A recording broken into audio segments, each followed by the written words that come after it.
Paper 2 में देखिए हमारा पहला क्वेश्चन है सामान्य ज्ञान से। हड़प्पा सभ्यता में गढ़ जगह किसके लिए जानी जाती थी? तो गढ़ जगह किसके लिए जानी जाती थी आपकी? वहाँ उच्चतर वर्ग के 3 लोग बसते थे, इसके लिए जानी जाती थी। तो इसमें जो है आपका आंसर होगा हड़प्पा सभ्यता में गढ़ नामक स्थान पर उच्चतर वर्ग के लोग निवास करते थे। हड़प्पा सभ्यता रावी नदी के बाएं तट पर पाकिस्तान के पंजाब प्रांत के माटोगोमरी जिले में विकसित हुई प्राचीन सभ्यता है। इसकी खोज वयाराम साहनी द्वारा 1921 ई में की गई थी। यहाँ सुरक्षा किलेबंदी की व्यापक व्यवस्था की गई थी। हड़प्पा को तोरण द्वार का नगर तथा सदैव सभ्यता का अर्ध औद्योगिक नगर भी कहा जाता है। अब उसके बाद देखो नेक्स्ट जो है आपके पास, हिंदू पौराणिक कथाओं के अनुसार महाकाव्य रामायण में भगवान श्री राम अयोध्या के शासक थे, जो कि कौशल की राजधानी थी। यानी हिंदू पौराणिक कथा के अनुसार महाकाव्य रामायण में भगवान श्री राम अयोध्या के शासक थे, जो कौशल की राजधानी थी। कौशल महाजनपद का उल्लेख बौद्ध ग्रंथ अगुंतर निकाय और भगवती सूत्र में भी हुआ है। नेक्स्ट आपसे क्या कह रहे हैं क्वेश्चन में, 17वीं सदी के दौरान इब्राहिम आदिल शाह द्वारा लिखी गई कौन सी निम्नलिखित पुस्तक हिंदू देवताओं एवं मुस्लिम सूफियों के गुणगान से संबंधित गानों का संग्रहण है? तो इसमें आपका आंसर हो जाएगा किताब ए नवरस आंसर इसका सही होगा। तो इसमें होगा 17वीं शताब्दी के दौरान बीजापुर के सुल्तान इब्राहिम आदिल शाह द्वारा रचित किताब ए नवरस नामक पुस्तक में हिंदू देवी देवताओं तथा मुस्लिम संतों की प्रशंसा में रचित गीतों का संग्रह है। अब उसके बाद चौथा है आपका क्वेश्चन है कि वह अरब जनरल कौन था जिसने 711 एडी में सिंध पर विजय प्राप्त की और खलीफा के शासन क्षेत्र के एक भाग के रूप में उस पर कब्जा कर लिया? तो ये आपका सी आंसर होगा मोहम्मद बिन कासिम। वह अरब जनरल मोहम्मद बिन कासिम था जिसने 711 एडी में सिंध पर विजय प्राप्त की और खलीफा के शासन क्षेत्र के एक भाग के रूप में उस पर कब्जा कर लिया था। भारत में इस्लामिक शासन का विस्तार मोहम्मद बिन कासिम के सिंध पर आक्रमण करने के बाद हुआ। महमूद गजनी मध्य अफगानिस्तान में गजनवी राजवंश का महत्वपूर्ण शासक था। इब्राहिम लोदी एक अफ़गानी था जो दिल्ली सल्तनत का अंतिम सुल्तान था। 12वीं शताब्दी का शासक मोहम्मद गौरी अफ़गान का सेनापति था। नेक्स्ट क्वेश्चन आपसे है, इतिहासकारों के अनुसार निम्नलिखित में से किसे दिल्ली का पहला सुल्तान माना जाता है? महमूद गजनवी, कुतुबुद्दीन ऐबक, अलाउद्दीन खिलजी और आराम शाह। तो इसमें आपका हो जाएगा कुतुबुद्दीन ऐबक। इतिहासकारों के अनुसार कुतुबुद्दीन ऐबक को दिल्ली का पहला सुल्तान माना जाता है। मोहम्मद गौरी का गुलाम कुतुबुद्दीन ऐबक गुलाम वंश का पहला सुल्तान था। ऐबक का साम्राज्य पूरे उत्तर भारत तक फैला था। इसके बाद खिलजी वंश ने मध्य भारत पर कब्जा किया, परंतु वह भारतीय उपमहाद्वीप को संगठित करने में नाकाम रहा। ठीक है, ये आंसर होगा। नेक्स्ट क्वेश्चन आपसे क्या करें, विजयनगर साम्राज्य का अंतिम शासक कौन था? तो ये डी होगा, श्रीरंगा थर्ड अंतिम शासक हैं। श्रीरंगा विजयनगर साम्राज्य के अंतिम शासक थे। विजयनगर साम्राज्य की स्थापना हरिहर और बुक्का द्वारा 1336 में की गई थी। इस साम्राज्य के अंतर्गत संगम वंश, सालू वंश, तुलु वंश तथा अरिबिंदु वंश ने शासन किया। नेक्स्ट क्वेश्चन आपसे क्या कह रहे हैं, 7वें में, उस ब्रिटिश गवर्नर जनरल का नाम बताएं जिन्होंने भारत में रेलवे का शुभारंभ किया था? तो रेलवे का शुभारंभ लॉर्ड डलहौजी ने किया था, ये चीज़ ध्यान रखिएगा। तो यहाँ पर देखो, लॉर्ड डलहौजी ने भारत में रेलवे का शुभारंभ किया था। लॉर्ड डलहौजी 1848 में भारत का गवर्नर जनरल बनकर भारत आया था। वह सुधार और उच्च विचारों से प्रेरित एक युवा था। उसने भारत में कई सुधार किए जिनमें रेलवे का संचालन प्रमुख था। उसी के समय 1853 में भारत की पहली रेल मुंबई और ठाणे के बीच चलाई गई थी। नेक्स्ट क्वेश्चन है आपसे कि कृषक से एकत्रित भूमि राजस्व के रूप में जाना जाता है? तो ये आपका सी आंसर होगा, रैयतवाड़ी व्यवस्था से जाना जाता है। फिर उसके बाद देखिए क्या कह रहे हैं कि इसमें एक्सप्लेनेशन में कि कृषक से एकत्रित भूमि राजस्व को रैयतवाड़ी व्यवस्था के रूप में जाना जाता है। रैयतवाड़ी व्यवस्था सर्वप्रथम 1792 ई में मद्रास के 12 महल जिले में लागू की गई थी। और फिर से उसके बाद महालवाड़ी व्यवस्था का प्रस्ताव सर्वप्रथम हॉल्ट मैकेजी द्वारा लाया गया था। सर्वप्रथम जमींदारी व्यवस्था को मुगल काल और ब्रिटिश काल में प्रचलित किया गया था। भारत में स्थायी कर व्यवस्था को सर्वप्रथम लॉर्ड कॉर्नवालिस द्वारा लाया गया था। अब उसके बाद देखो नेक्स्ट क्वेश्चन है 9th का डी में, स्वतंत्रता संग्राम 1857 का सिपाही विद्रोह किस शहर में हुआ था? तो ये किस शहर में हुआ था? आपका मेरठ में हुआ था। स्वतंत्रता संग्राम 1857 ई का सिपाही विद्रोह मेरठ शहर से आरंभ हुआ था, जो धीरे धीरे विभिन्न क्षेत्रों जैसे कानपुर, बरेली, झांसी, दिल्ली और अवध आदि में फैल गया। हैदराबाद जैसे कि तुर्रेबाज खान एक भारतीय क्रांतिकारी थे जो 1857 के भारतीय विद्रोह के दौरान हैदराबाद राज्य में अंग्रेजों के खिलाफ लड़कर शहीद हो गए थे। यद्यपि हैदराबाद का नवाब इस विद्रोह के दौरान तटस्थ रहा था। नेक्स्ट क्वेश्चन आपसे कह रहे हैं 10वें में, निम्नलिखित भारतीय राज्यों में से किसमें से कर्क रेखा नहीं गुजरती थी? राजस्थान, त्रिपुरा, उत्तर प्रदेश, मिजोरम। तो यहाँ पर आपका उत्तर प्रदेश सही है। उत्तर प्रदेश में कर्क रेखा नहीं गुजरती है। ठीक है, कर्क रेखा भारत के 8 राज्यों से गुजरती है। कौन कौन से 8 राज्य हैं? गुजरात हुआ, राजस्थान हुआ, मध्य प्रदेश हुआ, छत्तीसगढ़ हुआ, झारखंड हुआ, पश्चिम बंगाल हुआ, त्रिपुरा हुआ और मिजोरम हुआ से गुजरती है, अर्थात उत्तर प्रदेश से नहीं गुजरती है। नेक्स्ट क्वेश्चन आपसे कह रहे हैं, लघु हिमालय और बाहरी हिमालय के बीच सपाट के किन नामों से जाना जाता है? तो इसमें आपका आंसर सी होगा, दून नाम से जाना था। दून व द्वार लघु हिमालय, मध्य हिमालय तथा बाहरी हिमालय शिवालिका के बीच के सपाट भाग को कहा जाता है। देहरादून और हरिद्वार ऐसे ही मैदानी भाग में स्थित हैं। इन जैसी अन्य मुख्य घाटियाँ इस प्रकार हैं, जम्मू में उधमपुर और कोटली, उत्तरांचल और हिमाचल प्रदेश में कोटा, पातली, चुम्बू, कियादा, कोटरी आदि हैं। अब देखो नेक्स्ट क्वेश्चन आपसे यहाँ का, तो 11 का क्या होगा? दून भूलना मत सी। अब देखो नेक्स्ट क्वेश्चन जरा पढ़ो क्या कह रहा है। नेक्स्ट क्वेश्चन पढ़ो। निम्नलिखित में से कौन सी नदी बंगाल की खाड़ी में नहीं गिरती है? हाँ, आपसे कह रहा है कि निम्नलिखित में से कौन सी है जो बंगाल की खाड़ी में नहीं गिरती है? तो इसमें आपका जो है नर्मदा नदी होगा।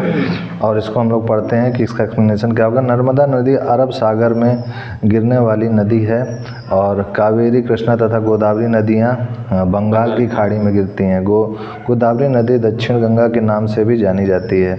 नेक्स्ट क्वेश्चन आपसे क्या कह रहे हैं, सुंदरवन है। सुंदरवन किस में है आपका? गंगा ब्रह्मपुत्र डेल्टा में है। ठीक है, गंगा ब्रह्मपुत्र डेल्टा में है। सुंदरवन डेल्टा भारत तथा बांग्लादेश चिश्ती विश्व का सबसे बड़ा नदी डेल्टा है। इस डेल्टा का निर्माण गंगा और ब्रह्मपुत्र नदी के द्वारा होता है। यहाँ के बंगाल टाइगर विश्व भर में प्रसिद्ध हैं। तो सभी लोग जानते हैं ना बंगाल टाइगर। अब उसके बाद देखो नेक्स्ट क्वेश्चन आपसे कह रहे हैं, भारत में लोसुंग या लोसांग त्यौहार ज़्यादातर हर साल दिसंबर के महीने में मनाया जाता है। यह त्यौहार भारत के किस राज्य का सबसे महत्वपूर्ण त्यौहार है? तो ये आपका बी ऑप्शन होगा, सिक्किम। लोसुंग या सोसांग त्यौहार सिक्किम राज्य का एक महत्वपूर्ण त्यौहार है। तिब्बती लूनर कैलेंडर के अनुसार साल में 10वें महीने के 18वें दिन लोसुंग उत्सव मनाया जाता है। यह उत्सव मुख्य रूप से 4 दिनों तक जारी रहता है। यह ऐसा समय है जब किसान अपनी फसलों की कटाई का जश्न मनाते हैं। भूटिया जनजाति का एक पारंपरिक त्यौहार लोसांग उत्सव भी लेपाधा जनजाति के लोगों द्वारा मनाए जाने वाले नभों से त्यौहार की तरह ही समान उत्साह के साथ मनाया जाता है। नेक्स्ट क्वेश्चन आपसे 15वें का क्या कह रहा है कि निम्नलिखित में से किस ग्रह को आंतरिक ग्रह माना जाता है? ये वाला समझ में आया ना, इसका बी होगा। निम्नलिखित में से किस ग्रह को आंतरिक ग्रह माना जाता है? तो इसमें से किसको आंतरिक ग्रह माना जाता है? शुक्र को। शुक्र यह आंतरिक ग्रह माना जाता है। शुक्र के अलावा बुध, मंगल, पृथ्वी आदि भी आंतरिक ग्रह की श्रेणी में आते हैं। सौर मंडल में यही 4 ग्रह ठोस के रूप में उपस्थित हैं। नेक्स्ट क्वेश्चन आपसे कह रहे हैं कि कजाकिस्तान की मुद्रा निम्न में से कौन सी है? तो कजाकिस्तान की मुद्रा निम्न में से कौन सी है? तेंगे वाली है। तो कजाकिस्तान देश की मुद्रा तेंगे है। कजाकिस्तान देश की राजधानी नूर सुल्तान है। अब उसके बाद 17वें में देखो क्या कह रहे हैं, अफ्रीका में कालाहारी किस प्रकार का रेगिस्तान है? तो अफ्रीका में कालाहारी जो है आपका उपोष्ण कटिबंध रेगिस्तान है। इसमें क्या कह रहे हैं आपसे समझना कि कालाहारी मरुस्थल अफ्रीका महाद्वीप के दक्षिण में, अफ्रीका महाद्वीप के दक्षिण, तो यहाँ पर कालाहारी मरुस्थल अफ्रीका महाद्वीप के दक्षिण में बोत्सवाना, नामीबिया तथा दक्षिण अफ्रीका देश से घिरा हुआ है। यह उष्णकटिबंधीय प्रकार का मरुस्थल है। यहाँ के स्थायी निवासियों को बुशमैन कहा जाता है। नेक्स्ट क्वेश्चन आपसे देखो क्या कह रहे हैं, निम्न में से किसे झीलों का देश कहा जाता है? तो भाई इसमें किसे झीलों का देश कहा जाता है? स्कॉटलैंड को झीलों का देश कहा जाता है। सामान्यतः झीलों का देश यूरोपीय देश फिनलैंड को कहा जाता है, लेकिन स्कॉटलैंड भी 2800 से अधिक स्वच्छ जल की झील है, जिसके कारण स्कॉटलैंड भी झीलों का देश माना जाता है। नेक्स्ट क्वेश्चन आपसे क्या कहना है, भारत और श्रीलंका में कौन सा जलडम भूमध्य खाड़ी अलग करता है? तो यहाँ पर आपका आंसर हो जाएगा पाक जलडम भूमध्य होता है, डी आंसर होगा। भारत एवं श्रीलंका को पाक जलडम भूमध्य अलग करता है। भारत एवं श्रीलंका के बीच मन्नार की खाड़ी भी स्थित है। अकाबा की खाड़ी लाल सागर के उत्तरी भाग में, सिनाई प्रायद्वीप से पूर्व में और अरबी मुख्य भूमि से पश्चिम में स्थित एक बड़ी खाड़ी है। मैक्सिको की खाड़ी पश्चिमी अटलांटिक महासागर का एक समुद्र है। अब देखो उसके बाद आपसे क्या कह रहे हैं नेक्स्ट क्वेश्चन में, निम्नलिखित में से जैव मंडल नीचे के किस क्षेत्र में मानव हस्तक्षेप पूर्णतः प्रतिबंध है? तो मानव हस्तक्षेप पूर्णतः प्रतिबंध आपका क्रोड क्षेत्र में है। क्रोड क्षेत्र में है। जैव मंडल आपका जैव मंडल नीचे क्रोड क्षेत्र में मानव हस्तक्षेप पूर्णतः प्रतिबंध है। बफर जोन एक तटस्थ जोनल क्षेत्र है जो आमतौर पर देशों से संबंधित भूमि के दो या दो से अधिक निकायों के बीच स्थित होता है। संक्रमण क्षेत्र वह क्षेत्र है जहां दो समुदाय आपस में मिलते हैं। मैनिपुलेशन जोन बायोस्फीयर रिजर्व का सबसे बाहरी क्षेत्र होता है। ठीक है, तो अब आगे हम लोग बढ़ते हैं नेक्स्ट क्वेश्चन की ओर। Fill in the blanks. अभी डाटा बुक भारत में जानवरों, वनस्पतियों और कवकों की दुर्लभ और लुप्तप्राय प्रजातियों के दस्तावेजीकरण के लिए स्थापित एक राजकीय दस्तावेज है। तो इसमें कौन सा आंसर सही होगा आपका? सी होगा, रेड। तो रेड डाटा बुक में भारत में जानवरों, वनस्पतियों एवं कवकों की दुर्लभ एवं लुप्तप्राय प्रजातियों का दस्तावेजीकरण होता है। इसे प्राकृतिक और प्रगतिकरण संस्थानों के संरक्षण के लिए अंतर्राष्ट्रीय संघ द्वारा बनाए रखा जाता है, जिसे प्राय 1948 में फ्रांस में स्थापित IUCN के नाम से जाना जाता है। नेक्स्ट क्वेश्चन आपसे कह रहे हैं इसमें कि किस प्रकार की तबाही के बाद वे जंगल जो दोबारा उग जाते हैं उनको फिल इन द ब्लैंक्स कहा जाता है? तो आपका द्वितीयक वन कहा जाता है। द्वितीयक वन उन वनों को कहा जाता है जो किसी ऐसे स्थान पर होते हैं जहां कभी तबाही या आपदा आ चुकी होती है। द्वितीयक वन को द्वितीय वृद्धि वन के रूप में भी जाना जाता है। नेक्स्ट क्वेश्चन आपसे कह रहे हैं, भारत में संपत्ति का अधिकार अब रह गया है? तो संवैधानिक अधिकार या फिर मौलिक अधिकार, कानूनी अधिकार या प्राकृतिक अधिकार? तो इसमें आपका सी आंसर सही होगा, कानूनी अधिकार। भारत में संपत्ति का अधिकार अब मात्र एक कानूनी अधिकार है। 44वें संविधान संशोधन 1978 के द्वारा संपत्ति के अधिकार को मौलिक अधिकारों के भाग से हटाकर विधिक या कानूनी अधिकारों की श्रेणी में अनुच्छेद 300 क में रख दिया गया है। नेक्स्ट आपसे क्वेश्चन है 24वां, निम्नलिखित में से कौन सा कृत्य किसी भारतीय की नागरिकता रद्द कर सकता है? तो इसमें आपका बी होगा, नागरिक ने युद्ध के समय गैर कानूनी तरीके से शत्रु के साथ संपर्क साधा हो। ठीक है, गैर कानूनी तरीके से, तो भारतीय नागरिकता आपकी रद्द हो जाएगी। भारतीय संविधान के भाग 2 तथा अनुच्छेद 5 से अनुच्छेद 11 में भारतीय नागरिकता के संबंध में उपबंध किया गया है। इन अनुच्छेदों से स्पष्ट है कि किसी भी भारतीय नागरिक की नागरिकता का परित्याग करने पर, नागरिक द्वारा संविधान के प्रति निष्ठाहीनता दिखने पर, अन्य देश की नागरिकता स्वीकार करने पर, सरकार द्वारा नागरिकता छीनने पर तथा युद्ध के समय शत्रु से गैर कानूनी तरीके से संपर्क रखने पर आदि कई कारणों से उसकी नागरिकता समाप्त या रद्द की जा सकती है। नेक्स्ट क्वेश्चन आपके सामने है 24 के बाद 25वां क्वेश्चन है। 25वें क्वेश्चन में देखो आपसे सिंपली कह रहा है, तो ये वाला तो हो गया ना, बी है तो केवल बी होगा। अब उसके बाद देखते हैं नेक्स्ट क्वेश्चन में 25वें में कि इसमें एक बार ये भी ऑप्शन देख लो, जब नागरिक ने संविधान के प्रति निष्ठाहीनता दर्शाई हो, तो ये भी सही है, ए और बी दोनों सही है। ए और बी दोनों सही है, यानी आपका बी ऑप्शन सही होगा, सी नहीं होगा। तो ध्यान रखिएगा इस तरीके से। अब नेक्स्ट क्वेश्चन आपसे कह रहे हैं भारत के संविधान के मूल दस्तावेज को फिल इन द ब्लैंक्स द्वारा हाथ से लिखा गया था। तो हाँ, तो सी ऑप्शन है, प्रेम बिहारी नारायण रायजादा के द्वारा लिखा गया था। भारतीय संविधान के मूल दस्तावेज को श्री प्रेम बिहारी नारायण रायजादा ने अपने हाथ से लिखा था तथा भारतीय संविधान पर सर्वप्रथम पंडित जवाहरलाल नेहरू ने हस्ताक्षर किए थे। नेक्स्ट क्वेश्चन है 26वें का कि भारत की संविधान सभा के अध्यक्ष कौन थे। तो भारत की संविधान सभा के अध्यक्ष थे डॉक्टर राजेंद्र प्रसाद। भारतीय संविधान सभा के अध्यक्ष डॉक्टर राजेंद्र प्रसाद थे। 9 दिसंबर 1946 को संविधान सभा की प्रथम बैठक नई दिल्ली में स्थित काउंसिल चैम्बर के पुस्तकालय भवन में आयोजित हुई थी, जिसके अस्थायी अध्यक्ष डॉक्टर सच्चिदानंद सिन्हा नियुक्त किए गए थे तथा 11 दिसंबर 1946 की बैठक में डॉक्टर राजेंद्र प्रसाद का संविधान सभा का स्थायी अध्यक्ष नियुक्त कर दिया गया था। नेक्स्ट क्वेश्चन आपसे कह रहे हैं कि भारतीय संविधान के निम्नलिखित मौलिक अधिकारों में से कौन सा 14 वर्ष से कम उम्र के बच्चों के रोजगार पर प्रतिबंध लगा सकता है। तो यहाँ पर शोषण के विरुद्ध अधिकार पर प्रतिबंध लगा सकता है। भारतीय संविधान के अनुच्छेद 23 और 24 द्वारा सभी नागरिकों को शोषण के विरुद्ध अधिकार प्रदान किया गया है। अनुच्छेद 24 में 14 से कम आयु वाले किसी बच्चे को कारखानों में या अन्य किसी जोखिम भरे काम करने पर प्रतिबंध लगाया गया है। ठीक है। नेक्स्ट क्वेश्चन आपसे क्या कह रहे हैं, भारतीय संविधान में कानून बनाने की निर्धारित प्रक्रिया काफ़ी हद तक फिल इन द ब्लैंक्स के संविधान द्वारा प्रभावित है। तो काफ़ी हद तक डी यानी संयुक्त राज्य अमेरिका से प्रभावित है। भारतीय संविधान में कानून बनाने की प्रक्रिया अमेरिकी संविधान से प्रभावित है। चूँकि अमेरिका में कानून संसद के सदस्यों के बहुमत से बनाए जाते हैं, यह प्रक्रिया भारत में अपनाई जाती है। अमेरिका से ही भारतीय संविधान में न्यायिक पुनर्निरीक्षण का प्रावधान भी लिया गया है। नेक्स्ट क्वेश्चन में देखिए आपसे क्या कह रहे हैं, भारतीय संविधान का फिल इन द ब्लैंक संसद को किसी राज्य के क्षेत्र सीमा एवं नाम में परिवर्तन करने की शक्ति प्रदान करता है। तो इसमें आपका डी आंसर होगा अनुच्छेद 3। यहाँ पर भारतीय संविधान का अनुच्छेद 3 नए राज्यों का निर्माण तथा वर्तमान राज्यों के क्षेत्र सीमाओं या नामों में परिवर्तन के संबंध में संसद को शक्ति प्रदान करता है। अनुच्छेद 1 के अंतर्गत भारत को राज्यों का संघ कहा जा गया है। अनुच्छेद 2 में नए राज्यों का प्रदेश या स्थापना। अनुच्छेद 7 में पाकिस्तान को प्रवचन करने वाले कुछ व्यक्तियों की नागरिकता के अधिकार तथा अनुच्छेद 5 में संविधान के प्रारंभ में नागरिकता से संबंधित है।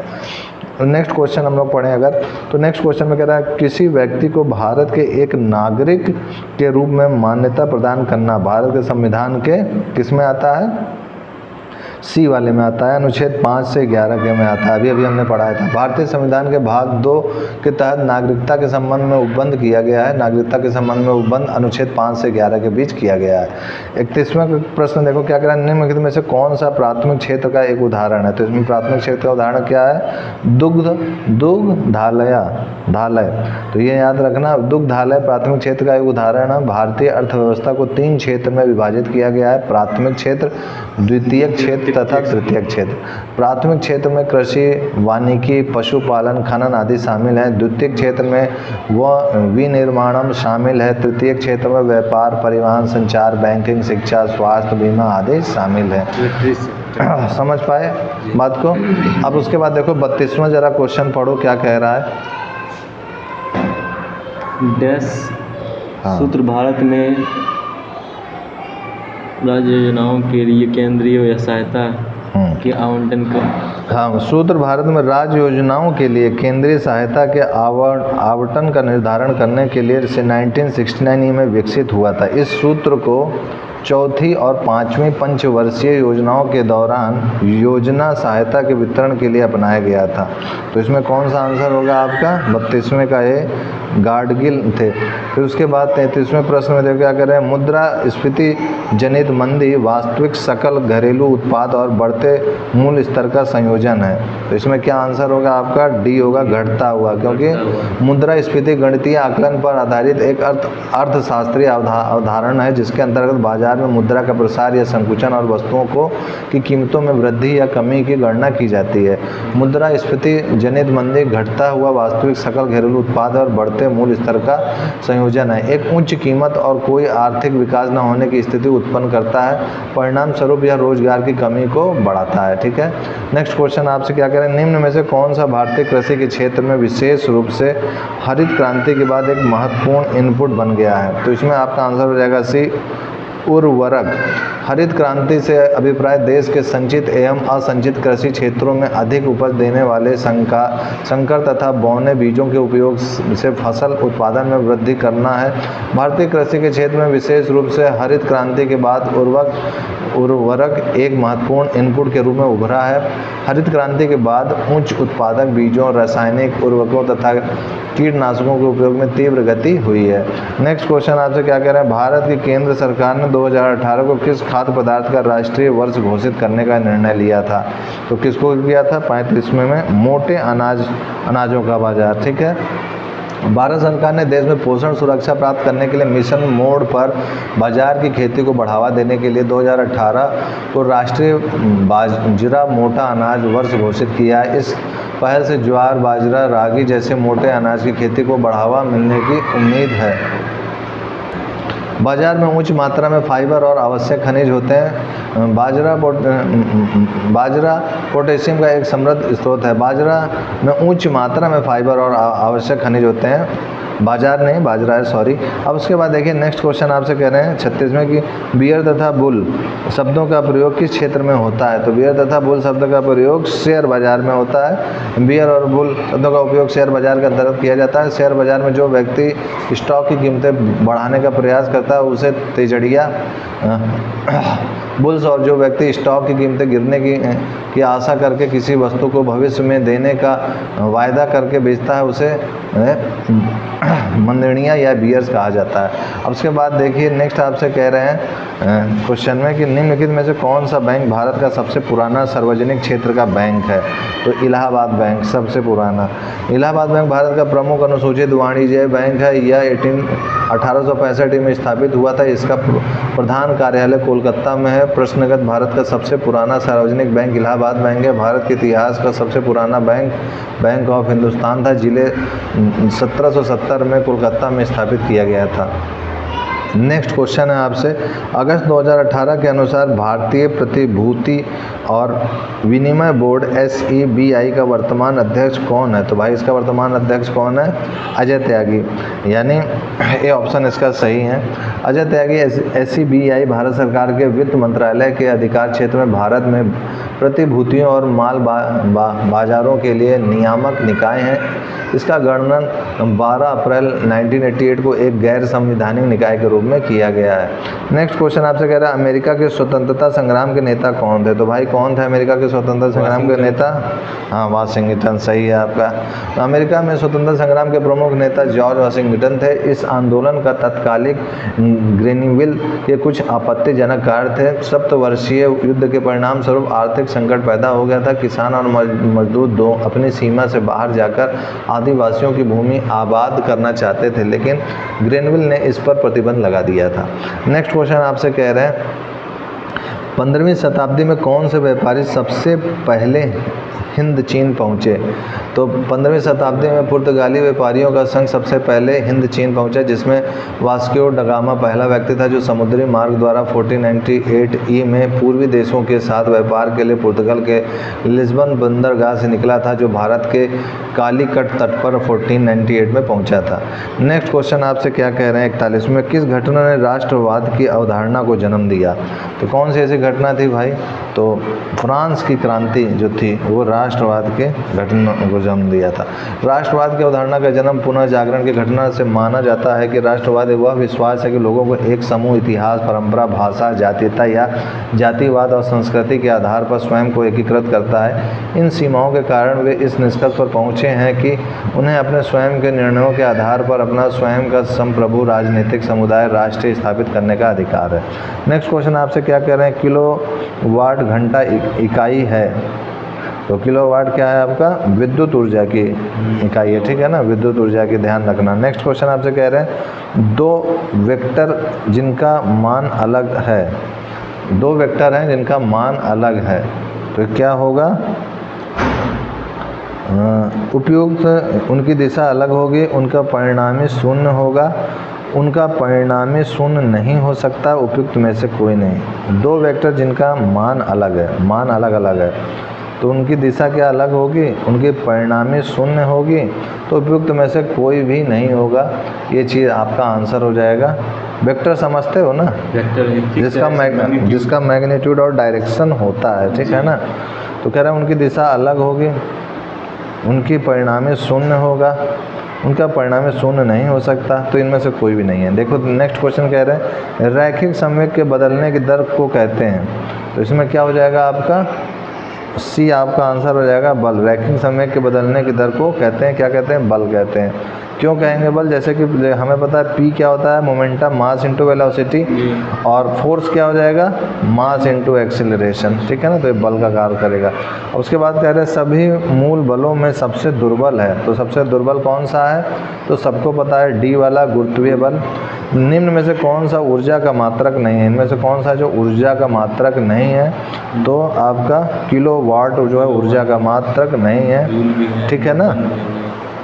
एक अल्फा कण व एक प्रोटॉन की गतिज ऊर्जा समान है, मतलब एक अल्फा की कण की और प्रोटॉन की दोनों की गति समान है। उनकी तरंग दैर्ध्य का अनुपात है, तो उनकी तरंग दैर्ध्य का अनुपात क्या हो जाएगा आपका, सिंपली 1:2 हो जाएगा, ठीक है, याद रखिएगा। अब उसके बाद जो है नेक्स्ट क्वेश्चन पे हम लोग आते हैं। एक प्रेसी एंटेना की ऊंचाई 80 मीटर है, पृथ्वी की त्रिज्या को 6400 किलोमीटर मानते हुए इस एंटेना की प्रसारण दूरी रेडियो क्षितिज दूरी का आकलन कीजिए। तो इसको निकालना पड़ेगा। देखो इसमें हमारा हो जाएगा सिंपली कि हाइट दिया हुआ है हमको 80 मीटर और रेडियस दिया हुआ है 6400 किलोमीटर। तो यहाँ पर अगर हम लोग फिगर बनाएं अपना अर्थ से कि ये हमारा अर्थ है और यहाँ पर ये सेंटर है अर्थ का, ये हमारा रेडियस है, और यहाँ पर ये कोई एंटीना ऐसे खड़ा हुआ है, इसको मान लेते हैं ये बी है, ये ए है, ये हाइट एच है इसका, और यहाँ से ये ऐसे टेंजेंट टच होकर गया, यहाँ पर ये परपेंडिकुलर डाले हैं, ये रेडियस आर है हमारा, और ये अर्थ में लिख देता हूँ। तो ये ए हो गया, ये बी हो गया, ये सी हो गया, और इसको मान लेते हैं ओ सेंटर है, ठीक है जी। तो अब इसमें अगर हम लोग फार्मूला देखें तो यहाँ हमें पता है कि जो BC होगा, ये जो BC है वो अप्रॉक्सीमेटली AC के इक्वल होगा, ये याद रखिएगा। यानी दूसरी चीज़ ये ध्यान रखना कि जो हाइट है वो इतना छोटा है कि वो रेडियस से बहुत छोटा है, तो उसको नेगलेक्ट भी कर सकते हैं हम लोग। तो BC अगर हम लोग निकालें पाइथागोरस थ्योरम से तो क्या हो जाएगा, r + h का whole square minus r square हो जाएगा। BC ये है, ये BC स्क्वायर क्या हो जाएगा, BC स्क्वायर हो जाएगा हाइपोटेन्यूज का स्क्वायर माइनस OC का स्क्वायर। तो अंडर रूट BC स्क्वायर को हटा देंगे, यहाँ अंडर रूट लगा दिए, ये हो गया हमारा। अब इसको अगर सॉल्व करेंगे हम लोग तो BC हमारा क्या आ जाएगा, सिंपली ये r square plus h square plus 2RH minus r square cancel out हो गया, तो BC क्या हो गया हमारा, h स्क्वायर प्लस 2RH हो गया, ठीक है ना, ये हो गया हमारा। अब इसको जो है सॉल्व करते हैं अगर, तो ये चूँकि ये बहुत ही छोटा है h, तो इसको नेगलेक्ट कर देंगे तो BC क्या आ जाएगा, √2RH आ जाएगा। अब यहाँ पर जो है वैल्यू पुट आउट कर देंगे तो हो जाएगा 2 × 6400 × 80, इसको सॉल्व करेंगे तो आ जाएगा 32,000 मीटर, यानी 32 किलोमीटर, ठीक है ना। अब अगर कवरेज क्षेत्र की इसके बात करें, इसमें दूसरा प्रश्न भी पूछा है ना कि कवरेज क्षेत्र, तो यहाँ पर कवरेज क्षेत्र की अगर बात करें तो हो जाएगा पाई AC स्क्वायर, तो ये हो जाएगा हमारा सिंपली पाई, और ये जो हमने निकाला है चूँकि BC AC के ही बराबर है तो ये 32 का स्क्वायर हो जाएगा, ठीक है ना। तो अब इसको जो है अगर हम लोग सॉल्व करेंगे तो क्या आएगा, सिंपली इसका क्या आ जाएगा, बस यही फिर आंसर रहेगा। तो इसका आंसर जो है आपका 32 किलोमीटर दिया हुआ है, यही आंसर जो है सही होगा, 48 का B, ठीक है ना जी। अब नेक्स्ट देखो आपसे क्या कह रहे हैं, जब कोई वस्तु पानी में डुबाई जाती है तो उसके भार में कमी के बराबर होता है, उसके भार में जो कमी होती है वो किसके बराबर होता है, तो ये तो सबको पता आर्किमिडीज प्रिंसिपल से है ये आंसर। तो इसका आंसर जो होगा उसके द्वारा हटाए द्रव्य की मात्रा के बराबर, ठीक है ना, उसके द्वारा हटाए द्रव्य की मात्रा के बराबर। नहीं समझ पाए, देखो थोड़ा समझ लो कि जैसे मान लो ये बकेट है जी, इसमें एकदम पानी मैंने भर दिया है और ये हमारा यहाँ नीचे थाली लगा दिया मैंने। अब मैं ये स्टोन है, ये रस्सी से स्टोन लटका हुआ है, इसको मैंने जो है इस पानी में डाला, ये रस्सी से लटका हुआ है, तो जैसे ही पानी डालेंगे तो ये पूरा भरा हुआ था तो कुछ मात्रा पानी की गिरेगी ना, गिरेगी। तो कुछ मात्रा यहाँ कलेक्ट की कर ली मैंने। तो वही कह रहे हैं कि ये जो है जब जाएगा तो यहाँ से जो ये पानी है इस पर बॉयंट फोर्स लगाएगा, ऊपर की ओर ढकेलेगा, और इसका खुद का वेट है जो नीचे की ओर जाएगा।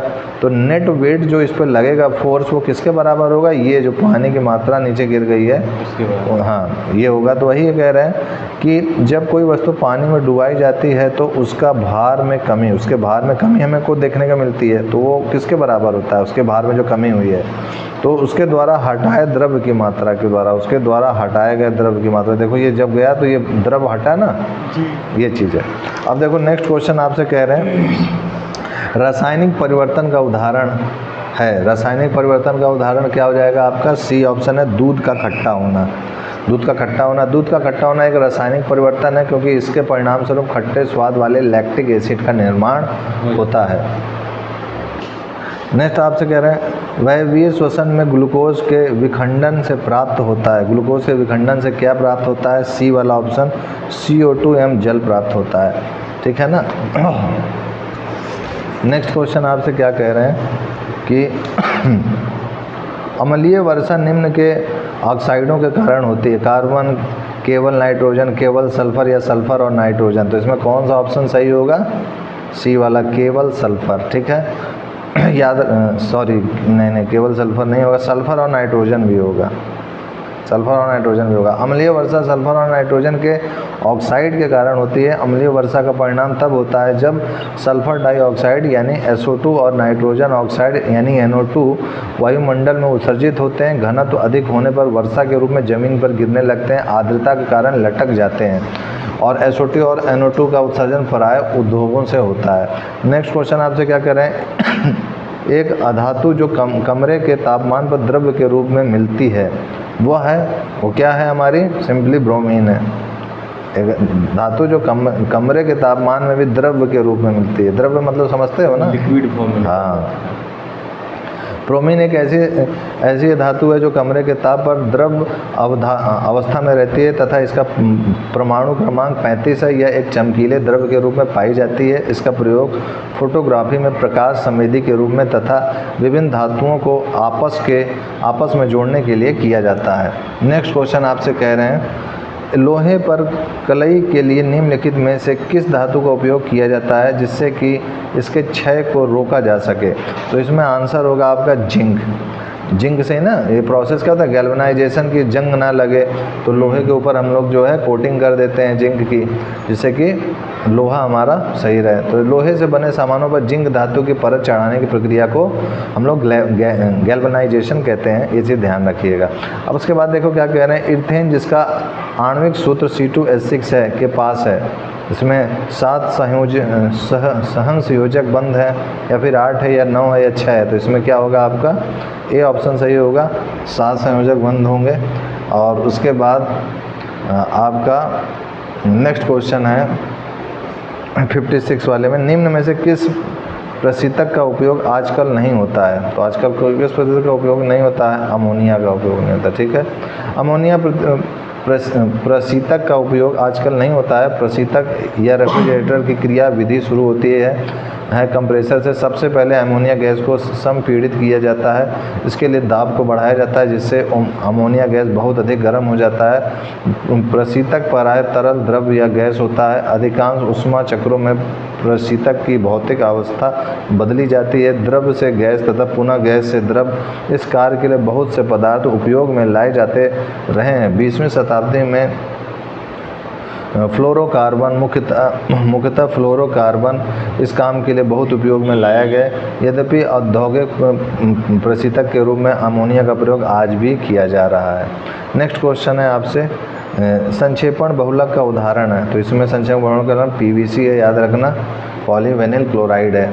अब आगे बढ़ते हैं हम लोग नेक्स्ट क्वेश्चन में कि BT जीनों के क्राई जीन कहाँ से प्राप्त किए गए हैं? तो कहाँ से प्राप्त किए गए हैं? कहाँ से प्राप्त किए गए हैं? पढ़ो जरा। बेसिन, हाँ, बैसिलस थुरिजिएंसिस से। तो इसका शब्द है, बायोलॉजी के शब्द ऐसे ही होते हैं खतरनाक टाइप के। द ऑरिजिन ऑफ स्पीसीज जाति की उत्पत्ति पुस्तक लिखी गई, किसके द्वारा लिखी गई है? तो ये चार्ल्स डार्विन द्वारा। वह संयोजित पुस्तक को स्त्रियों अस्थियों से मांसपेशियों को जोड़ता है, तो कौन जोड़ता है? इसमें आपको याद होना चाहिए कि कंडरा। ठीक है, नेक्स्ट क्वेश्चन आपसे क्या कह रहे हैं? मनुष्यों में फिल इन द ब्लैंक्स आहार नाल का सबसे लंबा भाग है, तो आहार नाल का सबसे लंबा भाग क्या है? छोटी आंत सबसे लंबी भाग होती है, तो रटा है सबको। अब आते हैं, दो अस्थियां आपस में एक दूसरे से किससे जुड़ी होती हैं? स्नायु से। हाँ, एकदम सही आपने कहा, स्नायु से। प्रथम टीका विकसित किया गया है, तो प्रथम टीका कहाँ विकसित किया गया है? आपका एडवर्ड जेनर द्वारा किया गया था। अभी पीछे हम लोग पढ़े थे। निम्नलिखित में से कौन सा रासायनिक परिवर्तन नहीं है? इनमें से कौन सा रासायनिक परिवर्तन नहीं है? तो आपका आंसर होगा उबलता हुआ पानी। ठीक है, नेक्स्ट है आपका, निम्नलिखित में से कौन सा रोग विषाणु जनित है? इनमें से कौन सा है जो विषाणु जनित है? तो आपका एड्स है। एड्स। नेक्स्ट है आपके पास, निम्न में से कौन सा रोग थायराइड संधि से संबंधित नहीं है? तो आपका हो जाएगा एडिशन का रोग। ठीक है, नेक्स्ट क्वेश्चन में आपसे क्या कह रहे हैं कि हवा महल 1799 में महाराजा द्वारा बनवाया गया था, तो कौन से महाराजा द्वारा बनवाया गया था हवा महल? सवाई प्रताप सिंह के द्वारा। ठीक है, अब उसके बाद नेक्स्ट क्वेश्चन ज़रा पढ़ो। हाँ, नेक्स्ट क्वेश्चन पढ़ो।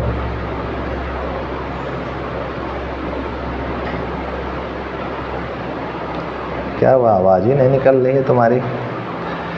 बोलो बोलो। कौन सी रेखा भारत और पाकिस्तान के बीच की सीमा तय करती है? मैकमोहन।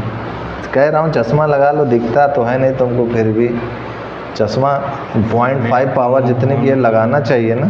कौन सी रेखा भारत और पाकिस्तान के बीच की सीमा तय करती है? मैकमोहन रेखा। हाँ, तो ये वाला आपका रेड क्लिफ रेखा। ठीक है, नेक्स्ट क्वेश्चन में आते हैं आपका, रेड क्लिफ रेखा भारत और पाकिस्तान के बीच की सीमा निर्धारित करती है, जबकि आपकी मैकमोहन रेखा भारत और चीन की, और ये आपका डुरंड रेखा भारत, पाकिस्तान और अफगानिस्तान अंतर्राष्ट्रीय सीमा के बीच सीमा रेखा का निर्धारण करती है। नेक्स्ट क्वेश्चन आपसे क्या करना है? अप्रैल 2018 में भारतीय सेना ने कार्यरत सैनिकों, पेंशनरों और परिवारों की आवश्यकता अनुरूप उत्तरवर्ती वेतन पैकेज के लिए ब्रांच के साथ समझौता ज्ञापन MOU पर हस्ताक्षर किए हैं, तो इसमें क्या आंसर होगा आपका? HDFC बैंक के ऊपर। नेक्स्ट आपसे क्या कह रहे हैं? HDFC बैंक में अप्रैल 2018 में नहीं, HDFC बैंक ने भारतीय सेना के साथ डिफेंस सैलरी पैकेज हेतु MOU पर हस्ताक्षर किए। वर्तमान में भारतीय सेना का 11वां अन्य बैंकों के साथ पहले से ही करारा है। ज्ञात हो कि HDFC बैंक की स्थापना वर्ष 1994 में हुई थी। नेक्स्ट आपसे कह रहे हैं, निम्न में से कौन सा काश्तकार वर्ग के अंतर्गत आते हैं? तो ये आपका होगा डी ऑप्शन, इनमें से सभी हैं, जो कि उपरैयत, भूधारक और रैयत। ठीक है, रैयत। अब आपके पास देखिए मैथ के क्वेश्चन आ चुके हैं। मैथ के क्वेश्चन में देखिए आपसे क्या कह रहा है। सबसे पहले कह रहा है, यदि 6 अंकों की संख्या आपकी क्या है? 5x 2y 6z है, और 7, 11 और 13 से विभाज्य है, और 7, 11, 13 से क्या है? वो विभाज्य है, तो x minus Y plus 3z का मान होगा। तो x minus Y plus 3z का मान क्या होगा? आइए इसको करते हैं। सबसे पहले आपका प्रश्न समझ पाए? प्रश्न क्या कह रहा है, जरा समझाओ हमको। कह रहा है यदि 6 अंकों की संख्या, वो जो मतलब है दिया हुआ डिजिट्स ये है, और कह रहा है 6, 7 और 13 से विभाज्य। विभाज्य का मतलब क्या होता है पता है? डिवाइड। हाँ, डिवाइड है। फिर तो उसका x minus Y plus 3x का मान बताइए। x minus Y plus 3z का। हाँ, z का। 3x minus Y plus 3z का आपसे कह रहा है कि मान बताइए। तो इसमें कैसे निकालेंगे? तो देखो 7, 11, 13 इनको गुणा करोगे तो क्या आएगा? 1001 आएगा। एलसीएम। ठीक है, हाँ। तो जो भी संख्या होगी अगर वो इन तीनों से विभाजित है तो इसके मल्टीप्लाई से भी विभाजित होगी। हाँ। ठीक है ना जी। तो यहाँ पर हमारा है x है, फिर y है, फिर z है, तो x y z है। फिर से मैं x y z कर देता हूँ, रिपीट कर देता हूँ। तो यहाँ पर अगर x y z और x y z अगर हम लोग रिपीट करें उसी चीज़ को, तो वह संख्या अगर देखें तो 5x 2y और 6z की तुलना में x y z करने पर ये क्या हो जाएगा? अगर तुलनात्मक करें तो यहाँ पर क्या हो जाएगा? हमारा x जो है हमारा सबसे पहले क्या हो जाएगा? अगर इससे कंपेयर करोगे, अगर x y z, तो यहाँ पर x जो है 5 आ रहा है, यहाँ पर y x आ रहा है, यहाँ पर जो है z 2 आ रहा है, फिर यहाँ से देखें तो x y के बराबर आ रहा है, y जो है 6 हो रहा है, और z जो है z ही हो रहा है। ये चीज़ गौर किए हो? तो यहाँ से देखा जाए तो इन दोनों को मैं कंपेयर कर रहा हूँ, तो ये जो है z जो है 2 के बराबर हो गया। समझ में आया। जी। अब उसके बाद देखो इनको कंपेयर किया तो x जो है y के बराबर हो गया और y जो है 6 के बराबर है, तो यानी x भी 6 के बराबर हो गया। तो तीनों में पता चल गया ना, यानी x 6 है, y 6 है और z 2 है। लेकिन यहाँ पर अगर हम लोग आगे देखें तो यहाँ पर y जो है शुरुआत में x जो है 5 के भी बराबर है और y जो है x के बराबर है यहाँ से भी। तो अगर एक हमने 6 ले लिया तो फिर यहाँ पर जो है कॉन्ट्राडिक्शन हो रहा है, तो यहाँ पर y को हम लोग फिर x = y = 5 वाला कंसीडर करेंगे, तो यहाँ पर y जो है 5 हो जाएगा। ये चीज़ समझ में आई। अब उसके बाद देखो x - y + 3z में इसका उपयोग करेंगे। तो x हमारा क्या है 6 है, y क्या है हमारा 5 है और 3 × 2, तो 6 6 12, 12 - 5 क्या होता है 7। तो ए विकल्प सही होगा कि ये 7 आंसर होगा। कैसे है, समझ में आया जी। XYZ रिपीट किया गया है, ठीक है, ये चीज़ को ध्यान रखना। अब देखो नेक्स्ट कह रहे हैं 1/√में 17 + 12√2 का मान निकटतम मान क्या होगा, ये पूछ रहा है आपसे। तो यहाँ मैं लिख दे रहा हूँ 1/√में है 17 + 12√2। तो इसको अगर हम लोग सॉल्व भी करें तो सबसे पहले इसको लिखेंगे हम लोग 1/17 को क्या लिख सकते हैं हम लोग 12 हाँ नहीं ऐसे सोचो 9, 17 में 9 गया यानी 9 और 8, हाँ, पिछले बार वो 9 देखो 9 + 8 और 12 को क्या लिख सकते हैं हम लोग, अभी इसको वैसे ही रहने देते हैं। अब इससे देखो 9 को क्या लिख सकते हैं 3 का स्क्वायर, 8 को क्या लिख सकते हैं 2√2 का स्क्वायर और इसको 2 × 3 × 2√2 लिख सकते हैं। तो 2 3 जा 6, 6 2 12√2 आ जाएगा। तो ये a + b का होल स्क्वायर बन रहा है ना, तो ये हो जाएगा 1/√3 + 2√2 का होल स्क्वायर, तो ये आ जाएगा 1/3 + 2√2। ये हो गया हमारा। अब इसको जो है √2 की वैल्यू हमें पता है क्या होती है 1.414 होती है। इसको अगर सॉल्व करेंगे तो ये हो जाएगा हमारा 1/3 + 3, तो ये हो जाएगा 1/6 अप्रॉक्सीमेटली है, अप्रॉक्सीमेटली 3 लिखे हैं तो 1/6 अप्रॉक्सीमेटली। अब 1/6 को अगर आप डिवाइड करेंगे तो क्या आएगा 0.17 आ जाएगा। तो यही आपका 0.17 आंसर हो गया, ठीक है। अब देखो नेक्स्ट क्वेश्चन में आपसे क्या कह रहा है, दो अतिरिक्त समुच्चय A और B के संबंध में निम्नलिखित कथनों पर विचार कीजिए। X is not the element of A union B, X implies X is not the element of A अथवा X is not the element of B। कह रहे हैं कि अगर X जो है एलिमेंट नहीं है A यूनियन B दोनों का, तो X जो है A का भी एलिमेंट नहीं होगा, B का भी एलिमेंट नहीं होगा। बात सही है ये। फिर कह रहे हैं अगर X एलिमेंट नहीं है A इंटरसेक्शन B का, तो वो A का भी नहीं होगा B का भी नहीं, तो ये फॉल्स है। ऐसा कोई ज़रूरी नहीं। कैसे सर, देखो जैसा कि मैं अगर आपको एग्जांपल दूं कि मेरे पास A एलिमेंट एज्यूम करो कि 1 2 3 है और B मेरे पास एज्यूम करो कि मान लो कि 3 4 5 है, ठीक है। तो अगर मैं A यूनियन B निकालूं तो क्या होगा, इन दोनों का एलिमेंट सब एक में आ जाएगा, तो 1 2 3 2 3 4 5 हो जाएगा A यूनियन B। और A इंटरसेक्शन B निकालूं तो क्या हो जाएगा 3 कॉमन मिल रहा है, ठीक है जी, जो इन दोनों में कॉमन है। तो यहाँ हम लोग देख सकते हैं कि अगर यहाँ पर देखो 1 2 एलिमेंट नहीं है इसमें, ठीक है, 1 2 एलिमेंट नहीं है, जो एलिमेंट इसमें नहीं है वो एलिमेंट इसमें भी नहीं है। जी, तो इसमें क्या 5 है, सॉरी 6 है क्या, नहीं है, तो 6 इसमें भी नहीं है, यानी ए पहला वाला स्टेटमेंट ट्रू हो गया। दूसरे में कह रहा है कि जो एक्स एलिमेंट इसमें नहीं है वो ए में भी नहीं होगा, बी में भी नहीं होगा।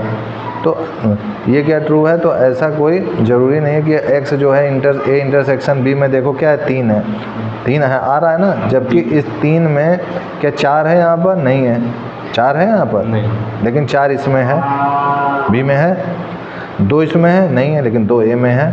तो यानी दूसरा वाला गलत है, पहला वाला सही है। तो इसका कौन सा ऑप्शन सही होगा आपका, ना तो एक ना ही 2, इसमें दोनों ही कह रहे हैं कि दोनों ही गलत होंगे।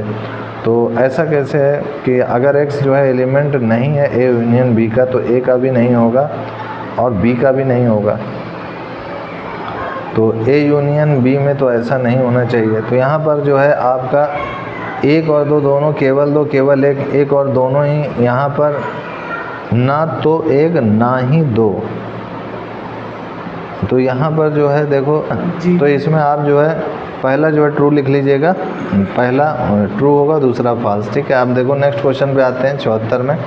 x प्लस वाई की पावर 10 है के प्रसार के संबंध में निम्नलिखित कथनों पर विचार कीजिए। तो इनमें से कौन सा कथन सही होगा? पदों के सभी गुणांकों में से छठवें पद के गुणांक का मान अधिकतम है, तीसरे पद का गुणांक नौवें पद के गुणांक के बराबर है। उपयुक्त में से कौन सा कथन सही है? दिमाग लगाओ। यहाँ पर x plus y equal to 10 के प्रसार के संबंध में निम्नलिखित कथनों पर विचार कीजिए। तो कह रहे पदों के सभी गुणांकों में से छठवें पद के गुणांक का मान अधिकतम है, फिर तीसरे पद का गुणांक नौवें पद के गुणांक के बराबर है। अब इनमें से कौन सा उपयुक्त में से कौन सा कथन सही है या गलत है, आपसे पूछ रहे हैं। तो यहाँ पर मैं आपको बता दूँ, सबसे पहले आप जो है इसका मध्य पद निकाल लीजिए। तो यहाँ पर आपको दिया हुआ है x प्लस वाई की पावर 10 है ये। तो यहाँ पर अगर आप निकालेंगे मिडिल टर्म, तो मिडिल टर्म क्या हो जाएगा आपका? इसमें टोटल पद कितने होते हैं? 10 है, तो 10 प्लस 1 11 टोटल जो है टर्म बनेंगे, 11 टर्म बनेंगे। इसमें से मिडिल टर्म क्या होगा? 11, चूँकि क्या है ऑड है, तो 11 प्लस 1/2 यानी आपका छठवां पद जो है मिडिल होगा जी। तो यहाँ से अगर इसको हम लोग निकालें तो क्वेश्चन में आपसे क्या कह रहा है कि एक बार देख लें कि पदों के सभी गुणांकों में से छठवें पद के गुणांक का मान अधिकतम है, तीसरे पद का गुणांक नौवें पद के गुणांक के बराबर है। तो तीसरा पद भी हमें थर्ड टर्म में निकालना होगा, जो कि t2 + 1 होता है। तो ये क्या हो जाएगा? 10c2 हो जाएगा। और यहाँ पर अगर t9 निकालें तो 10 8 + 1 होगा। तो ये क्या हो जाएगा हमारा? 10c8 हो जाएगा। अब इनको सॉल्व करें अगर, तो हमें पता है कि जो NCR होता है वो NCn-r होता है। तो यहाँ पर यही लगा देंगे, तो 10c और 10 - 8 यानी 10 - 8 2। तो देखो ये और ये इक्वल आ रहा है, इक्वल आ रहा है ना। तो दोनों कथन यहाँ पर सही है, ये भी सही है। और जो ये कह रहा था पदों के सभी गुणांक में छठवें पद के गुणांक का मान अधिकतम है, तो ये मिडिल टर्म सबसे ज़्यादा होता है, ये भी सही है। तो आपका दोनों ही सही है, ये और दोनों। हाँ, ये दोनों सही है, ये सही है। लेकिन यहाँ पर ऐसा नहीं है, ठीक है ना, ध्यान रखना। तो ये आपका सही है, एक और दी, दोनों सही है। नेक्स्ट कह रहे हैं आपसे x की पावर e के सापेक्ष e की पावर x का अवकलज क्या है? तो यहाँ पर डिफ्रेंशिएशन आपसे पूछ रहा है। तो देखो यहाँ पर मान लेते हैं हम लोग कि u जो है e की पावर x है और v जो है x की पावर e है। तो इसको अगर डिफ्रेंशिएट करोगे तो ये e की पावर x ही रहेगा जो था। इसको अगर डिफ्रेंशिएट करोगे तो ये हो जाएगा x, ये हो जाएगा e, बाहर आ जाएगा e, x की पावर e-1। तो du अपॉन dv क्या हो जाएगा हमारा? du/dx upon dv/dx। तो ये हो जाएगा हमारा e की power x upon x e-1। तो इसको सॉल्व करोगे तो ये हो जाएगा आपका e की पावर x अपॉन e फिर x की पावर e अपॉन ये x की पावर -1 है तो अपॉन x। तो यहाँ से ये ऊपर चला जाएगा, तो ये हो जाएगा e की power x upon e x ही, और ये x ऊपर चला गया। ठीक है, अब इसको सॉल्व किया तो क्या आ गया? x e की power x upon e x की पावर e, यही आंसर हो जाएगा। अब देखिए 75 के बाद हमारा ये वाला आंसर इसका a हो गया। फिर कह रहे हैं लघुत्तम धनात्मक पूर्णांक n क्या है जिसके लिए ये 1 minus iota upon 1 plus iota power n square है जो कि 1 के बराबर है। तो इसको भी आओ करते हैं हम लोग। इसको पहले 1 minus iota upon 1 plus iota decimalize कर देंगे, n स्क्वायर इक्वल टू 1। हाँ, तो इसमें सबसे पहले इसके कॉन्जुगेट से हम लोग मल्टीप्लाई कर देंगे। तो ये 1 माइनस आयोटा इसका कॉन्जुगेट हो गया, और ये n स्क्वायर वैसे ही लगे रहने देंगे। ये 1 माइनस आयोटा का होल स्क्वायर हो जाएगा अपॉन 1 प्लस 1 का स्क्वायर माइनस आयोटा का स्क्वायर हो जाएगा। ठीक है, ये n स्क्वायर हो गया जो कि 1 के इक्वल है। अब उसके बाद देखिए हमारा जो है सॉल्व करने पर क्या आएगा कि ये हो जाएगा a square plus b square minus 2 iota upon 1 minus iota square क्या हो जाएगा? -1। नेक्स्ट स्टेप में लिख देंगे n स्क्वायर इक्वल टू 1। तो ये हो जाएगा ये -1, तो 1 -1 ये पहले क्वेश्चन करा चुके हैं आपको।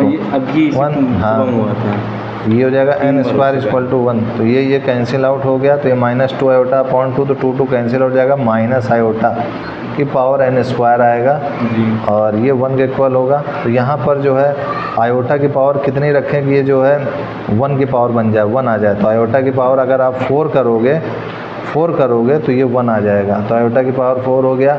और यहाँ माइनस की पावर अगर n स्क्वायर करोगे तो प्लस ही रहेगा, तो यहाँ पर केवल आयोटा n स्क्वायर आएगा। समझ में आया?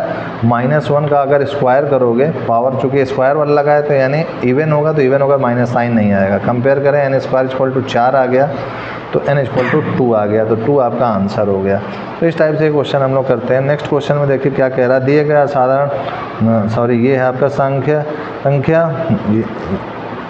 संख्या ये दिया हुआ है, कह रहा औसत ज्ञात कीजिए। औसत ज्ञात कीजिए मतलब एवरेज। तो इन सबको जोड़ दीजिए, जोड़ने के बाद आप 5 से डिवाइड कर देंगे तो आपको आंसर मिल जाएगा 1850।